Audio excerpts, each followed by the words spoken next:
প্রথম আলো daily star Chhayanaut Udichi ভেঙে ফেলতে হবে, ধ্বংস করতে হবে বলে ছাত্র শিবিরের গুরুত্বপূর্ণ পোস্টেড নেতারা বক্তব্য দিয়েছেন। মিছিল আসছে এটা প্রথম আলো খবর পেয়েছে। তো মব হলে এগুলো হয় না, তারা সাহায্য চেয়েছিল, সাহায্য হয় নাই। মব বলা হচ্ছে, আমি আসলে সাম্প্রতিক সময় অনেক মব দেখছি, তাও না। তার আগে শেখ হাসিনাকে সরিয়ে আমরা মানে ফ্যাসিবাদ সরাতে চেয়েছি বলছি, আমরা কেউ কেউ চেয়েছি। আর শেষ পর্যন্ত শেখ হাসিনা আসলে ফ্যাসিস্ট ছিলেন, উনি একটা আটার মাফিয়া ছিলেন।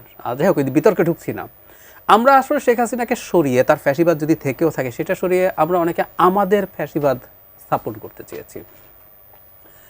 আমরা মুখে গণতন্ত্রের কথা বলি, এত না ফাইট করাটা সহজ হয়, মানুষকে স্বপ্ন দেখানো সহজ হয়, রাস্তায় নামানো সহজ হয়, কিন্তু আমার ভেতরে আসলে আমি আদতে একজন ফ্যাসিস্ট।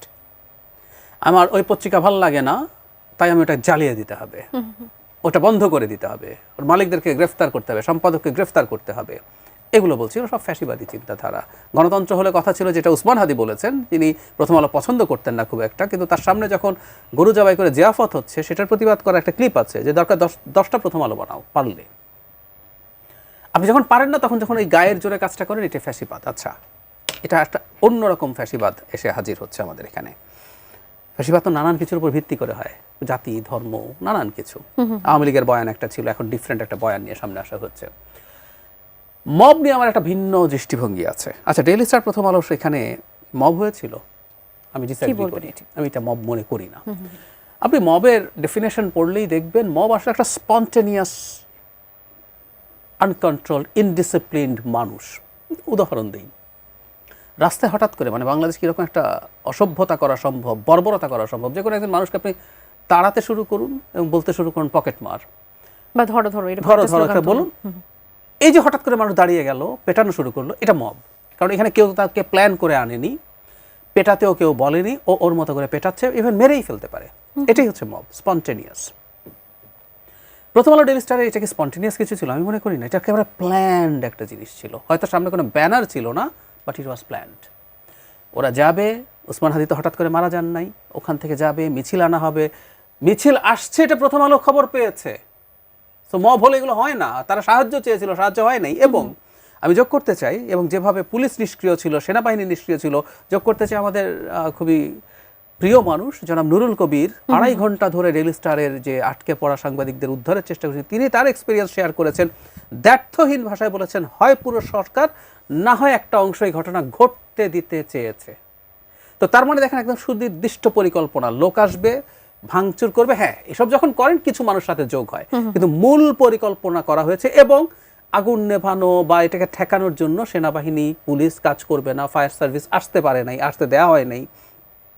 তাহলে এটা মব কি? আমার কাছে এটা মব মনে হয় না। মবের সংজ্ঞা এটা পড়ে, এটা একেবারে একটা পরিকল্পিত, ওইটাও পরিকল্পিত, প্রত্যেকটাই আসলে। কারণ ছায়ানটের 4টা প্রতিষ্ঠান, প্রথম আলো, ডেইলি স্টার, ছায়ানট উদীচী ভেঙে ফেলতে হবে, ধ্বংস করতে হবে বলে ছাত্র শিবিরের গুরুত্বপূর্ণ পোস্টেড নেতারা বক্তব্য দিয়েছেন। এটা নাকি তাদের slip of tongue, I don't know, তর্কে যাচ্ছি না। সুতরাং এগুলো পরিকল্পনা যে হচ্ছে তা জানি, তার চাইতেও জরুরি কথা, এই 4টা প্রতিষ্ঠানের বিরুদ্ধে দীর্ঘদিন থেকে সমাজে জনাব নাহিদ ইসলাম কিন্তু একটা কথা বলেছেন, উইচ ইজ ইম্পর্টেন্ট, যে সমাজে সম্মতি উৎপাদনের চেষ্টা হয়েছে।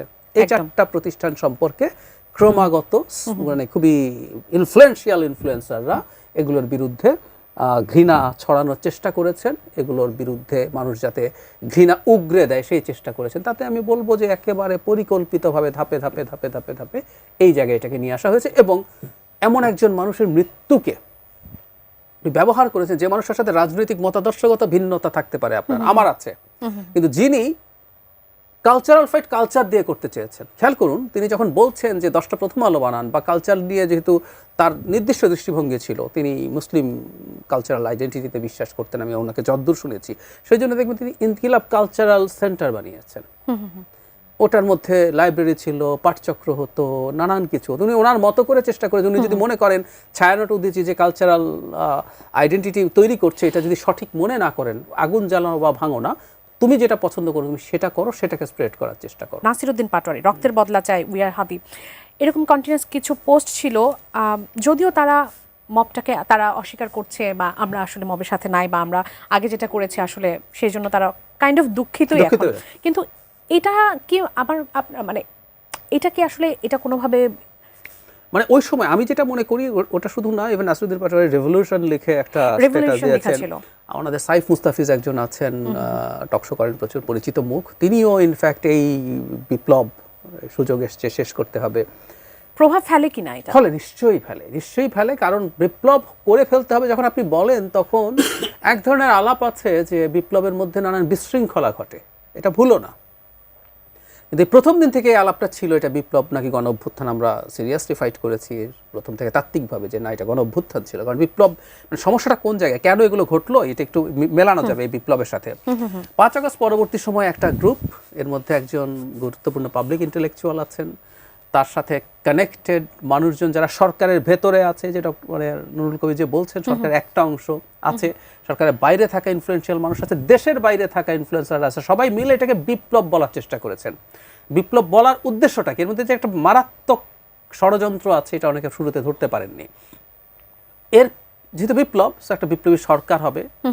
খেয়াল করবেন, ওই পাবলিক ইন্টেলেকচুয়াল ডক্টর ইউনূসের প্রেসিডেন্টের কাছে শপথ নেওয়ার বিরুদ্ধে কথা বলেছেন শপথ নিতে হবে শহীদ মিনারে, কোনো একজন শহীদের বাবা বা মায়ের হাতে রেখে সংবিধান বাতিল করে দিতে হবে, তারপর ডিক্রির মাধ্যমে দেশ চলবে, আস্তে আস্তে সংবিধান লেখার জন্য তারও আগে ওই যে গণপরিষদ নির্বাচন হবে, তারপর সংবিধান লেখা হবে, তারপর দেশের নির্বাচন হবে।